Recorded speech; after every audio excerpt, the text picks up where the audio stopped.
প্রত্যয়ের জন্য ও খুঁজে পেয়েছিল নারায়ণ তত্ত্বের ভিতরে সেই মহান শক্তি। সেজন্য ভাবি মাসাবিহুল হুদা, কোরআন পাকের ভিতরে থাকলে এখানে হেদায়েতের প্রদীপ জ্বলবে ইনশাআল্লাহ।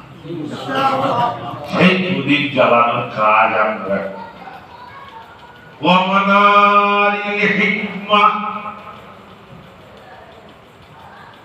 এবং সমস্ত পৃথিবী হিকমত সূক্ষ্ম জ্ঞান, যে জ্ঞানে আল্লাহকে চেনা যায়। দুনিয়া চেনা যায় আলাদা জ্ঞান, আর আল্লাহ চেনার জ্ঞান আলাদা। ওয়ামানারিল হিকমা, আল্লাহ চেনার যে ইলম, সেই ইলমে মাম্বা, মানার মাম্বা, সেই ফলগুধারা ঝর্ণা, এই কালী, এই কালী, সেই কালী নিয়ে আপনারা ভাই পারলে হচ্ছে, আপনারা শেখাবেন ছেলেদের কি পাবো, ফিডব্যাক কি পাবো, সেটা মাথায় রাখবেন। ফিডব্যাক তো আল্লাহ দেবে নাকি, আর আমাদের অত তো প্রয়োজন নেই।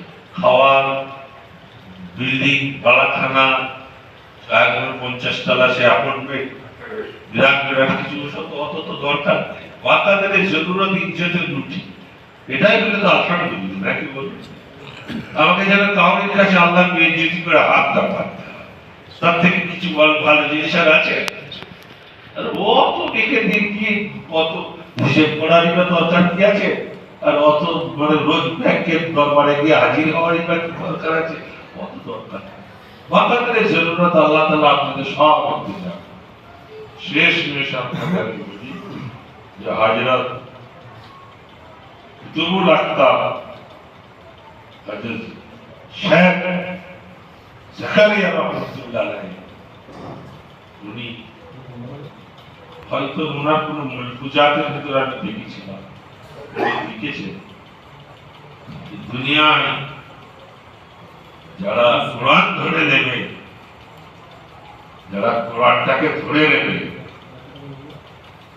তাদের ইহানা, বিবর্গ, হতাশা, রুজিদ্দঙ্গি, এটা তারা যেন ভয় না করে।